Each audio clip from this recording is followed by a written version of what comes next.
नमस्कार दोस्तों, आज की कहानी है बहू को बेटी बना कर तो देखो। हेलो माँ, हम लोग वृंदावन जाने का सोच रहे हैं। तुम बोल रही थी ना तुम्हारा बहुत मन है वृंदावन घूमने का, तो तुम यहाँ आ जाओ, फिर हम जाएंगे। तुम आओगी ना? टिकट करवा देती हूँ। बस तुम यह बता दो कब आओगी, फिर हम जाने की तैयारी करेंगे। मीना ने माँ से पूछा। बेटा मैं अभी कैसे बोल सकती हूँ, तुम्हारे भाई भाभी से पूछना पड़ेगा। क्या माँ, जब देखो तब तुम आने से मना करती रहती हो। ठीक है, जैसी तुम्हारी मर्जी, कहकर मीना ने फ़ोन काट दिया। क्या हुआ मम्मी जी, दीदी का फ़ोन था, क्या बोल रही थी? कहती हुई मीना की भाभी देविका मम्मी के पास आकर उनका उतरा चेहरा देखकर पूछने लगी। वो लोग वृंदावन जाने का सोच रहे हैं तो मुझे बुला रहे हैं, पर अभी मैं कैसे जा सकती हूँ? अंश अभी छोटा है, तुम्हारी जिम्मेदारी बढ़ जाएगी। अभी मैं हूँ तो आराम से तुम अपने साथ साथ हम सबका ध्यान रख पाती हो, मेरे चले जाने से परेशान हो जाओगी। मैं मीना को समझाकर मना कर दूंगी, कहकर सविता जी अपने कमरे में चली गई। सविता जी का बहुत दिनों से मन था एक बार मथुरा वृंदावन घूम आऊं, फिर पता नहीं कब मौका मिले। बेटी उधर ही पास में रहती थी तो आना जाना आसान था। उधर देविका को बुरा लग रहा था कि मम्मी जी उसकी वजह से नहीं जा रही। कुछ सोचते हुए मैं मीना को फ़ोन करते हुए, हेलो, नमस्ते दीदी, नमस्ते, सब ठीक तो है? अभी मम्मी से बात हुई, सोचा उनको घुमा दूं, क्योंकि अब कुछ दिनों में हमारा तबादला हो जाएगा, फिर इधर आना मुश्किल होगा। दीदी आप लोग कब जाएंगे? ऐसा कीजिए, जाने की तारीख बता दीजिए, तो उसके 2 दिन पहले मम्मी जी को हम वहाँ भेज देंगे। मुझे भी पता है वे बार बार जाने की इच्छा जताती हैं, पर हमारी वजह से नहीं जा पाती, देविका ने मीना से कहा। ठीक है, फिर अगले सप्ताह हम जाने की तैयारी करते हैं। शनिवार और रविवार को घूम लेंगे। तुम ऐसा करो, वीरवार की उनकी टिकट करा दो। अगले सप्ताह जाने का हम फाइनल करते हैं, तो मम्मी को बता देना, कहकर मीना ने फ़ोन काट दिया। देविका जाकर मम्मी जी से बोली, मेरी दीदी से बात हो गई है, आप आराम से जाइए, 5 दिन की ही तो बात है, मैं सब संभाल लूँगी। सविता जी थोड़ी आश्वस्त हो गई, पर उनको बहू को ऐसे छोड़कर जाना अच्छा नहीं लग रहा था। जाने की सब तैयारी हो गई। मीना भी अपनी मम्मी का इंतजार कर रही थी। अभी 1 दिन ही बचे हैं मम्मी के आने में। मीना यह सोच रही थी कि उसके मोबाइल की घंटी बजी तो देखा मम्मी का फ़ोन है। भागकर फ़ोन उठाया और बोली, माँ बहुत लंबी उम्र है तुम्हारी।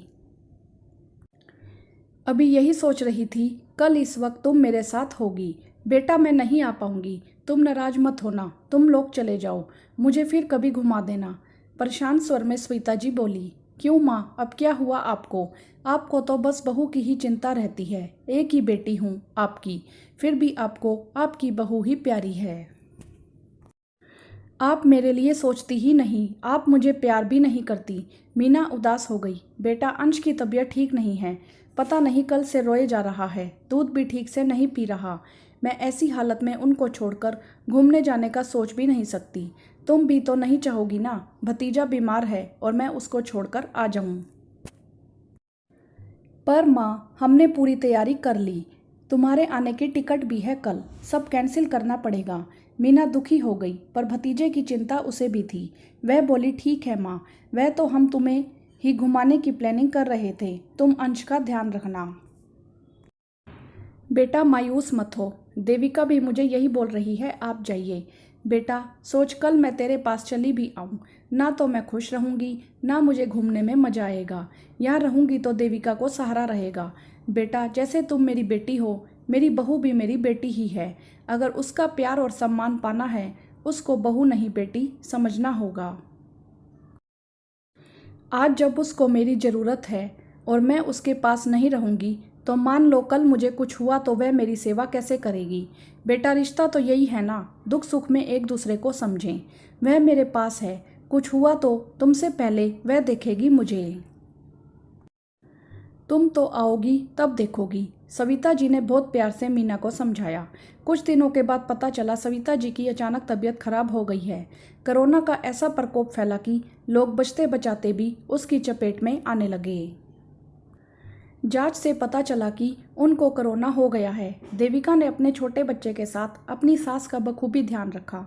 मीना प्रतिदिन अपनी माँ से बात करती तो उसकी मम्मी बस यही बोलती, बेटा देविका बहुत ध्यान रखती है मेरा।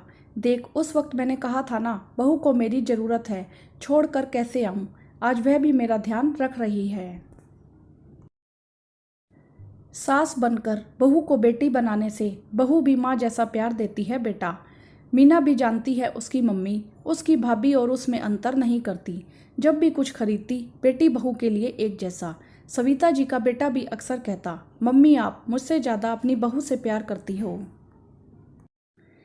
सविता जी ने हंसकर कहा, बेटा तुम तो अपने हो, प्यार और डांट दोनों बर्दाश्त कर लोगे, पर बहू दूसरे घर से आई है, उसको अपना बनाना जरूरी है। बेटा मैं बेटी की माँ हूँ, डांटती तो मैं बहू को भी हूँ, लेकिन अपनी बेटी की तरह। इसी प्यार की वजह से बहू कब बेटी बन गई पता ही नहीं चला। सविता जी के ठीक होने पर मीना अपनी माँ से मिलने आती है और लाड में माँ को कहती है, माँ मैं सोचती थी अकेली बेटी हूँ, मुझे प्यार दोगी, पर तुमने तो भाभी को मेरे हिस्से का प्यार भी दे दिया। सास बहू का रिश्ता हमेशा विवादों से ही घिरा रहता है, पर कुछ घर ऐसे होते हैं जिनमें आपसी समझ होती है, सविता जी और देविका की तरह। क्या आपके घर में भी ऐसी ही समझ है? आप हमें कमेंट करके ज़रूर बताएं। वीडियो को लाइक करें, शेयर करें और चैनल को सब्सक्राइब भी करें। धन्यवाद।